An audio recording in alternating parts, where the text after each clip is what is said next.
앞선 예제에서 IBM HR 데이터와 서울 아파트 실거래가 데이터를 같이 불러왔는데요. 그래서 1번 항목은 이미 해결이 되었고요.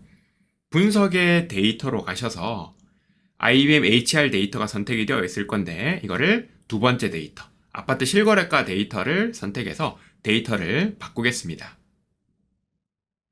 그런 다음 분석의 데이터에서요. 시각화 추천을 활용해서 거래금액 10,000원이라고 하는 컬럼에 그래프를 한번 그려보시고요.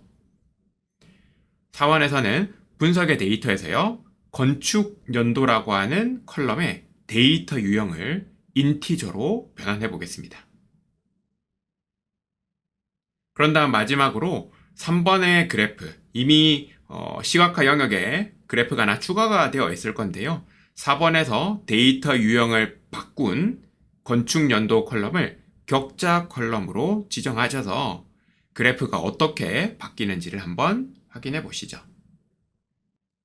네, 그럼 같이 한번 살펴보겠습니다. 새로운 페이지를 하나 만들어 놓고 가시죠.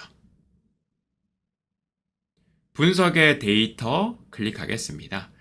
IBM HR 데이터가 선택이 되어 있는데요. 두 번째 데이터, 아파트 실거래가 데이터로 바꾸겠습니다. 그런 다음 거래금액 10,000원이라고 하는 컬럼을 선택하시면 이렇게 숫자로 분류되어 있기 때문에 최소값, 최대값, 평균, 중화가 같은 집계값을 확인할 수 있고요. 아래쪽에 작은 히스토그램이 달려 있어서 분포 같은 것들도 손쉽게 확인할 수 있습니다. 데이터 유형이라든가 기본값, 기본 집계값이 합계로 지정되어 있는 것도 확인할 수 있는데요. 앞쪽에 있는 전구 모양 탭을 클릭하셔서 추천 그래프로 가신 다음 첫 번째 그래프, 히스토그램을 클릭해서 시각화 영역에 거래금액 10,000원의 히스토그램을 추가했습니다. 이번에는 건축연도라고 하는 컬럼의 유형을 한번 바꿔볼 텐데요. 분석 데이터로 가셔서 건축연도라고 하는 컬럼을 클릭해 보겠습니다. 그런 다음 톱니바퀴 아이콘을 클릭하셔서 상세 정보를 확인해 보시면요. 건축연도 숫자로 들어와 있는 것처럼 보이지만 실제 형식이 스트링입니다. 그래서 분석의 데이터에서는 이 컬럼의 분류를 범주에 넣어 놓은 것을 볼 수 있는데요. 건축연도는 사실 어떻게 관점을 어떻게 잡는가에 따라서 다를 수 있긴 하지만 이번에 숫자로 한번 바꿔보려고 합니다. 그래서 바로 데이터 유형을요. 스트링에서 인티저로 바꾸셔도 되지만 실제 원본 데이터와 그 다음에 변환을 했을 때 유형을 바꿨을 때 어떤 모양의 변화를 눈으로 먼저 확인하는 것이 좋기 때문에 톱니바퀴를 클릭하셔서 설정 부분에서 스트링 대신에 인티저로 바꿨을 때 건축 연도라고 하는 컬럼이 어떻게 바뀔지를 미리 보신 다음에 변화를 하는 걸 추천을 드립니다. 확인을 누르겠습니다. 그러면 건축 연도가 인티저로 바뀌었고요. 그럼 자연스럽게 컬럼의 분류는 숫자로 수정되는 것을 확인할 수 있습니다. 그럼 이 건축 연도를요. 끌어다가 시각화 영역으로 가져가겠습니다. 마지막 5번 문제인데요. 끌어다가 격자를 만들 수 있는 곳이 여러 개가 있는데 세로 격자, 가로 격자 말고 저는 마지막에 있는 패널 격자 항목에다가 이 건축 연도를 놓겠습니다. 네, 그럼 보시는 것처럼 각각의 연도별로 히스토그램이 함께 그려지는 것을 볼 수 있습니다.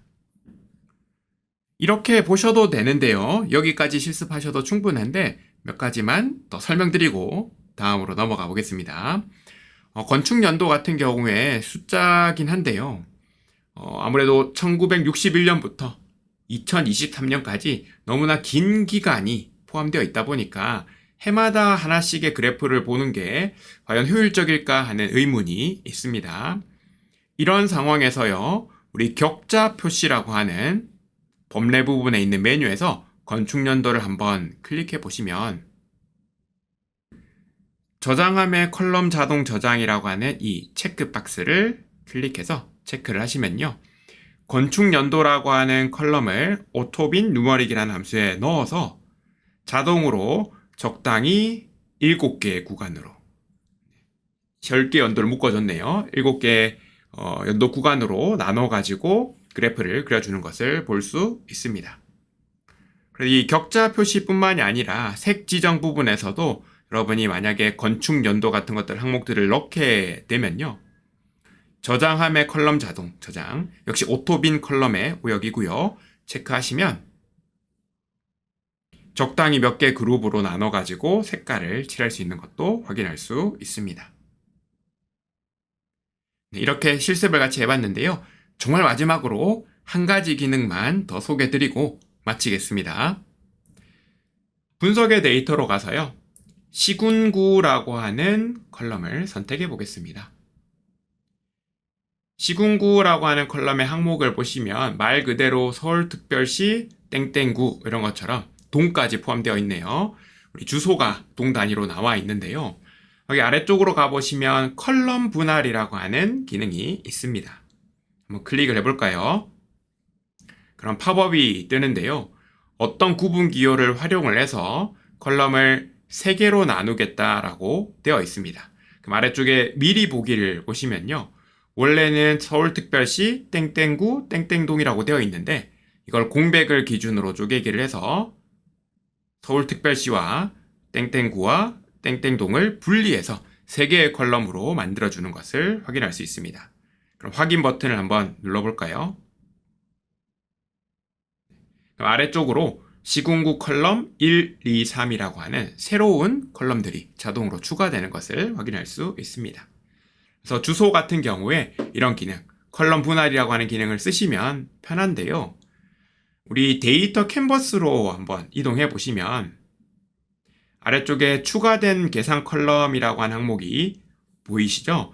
톱니바퀴를 눌러보시면 각각 스플릿이라는 함수 안에 시군구라고 하는 컬럼을 넣고 공백을 기준으로 분할을 한 다음에 첫 번째 항목을 선택하겠다.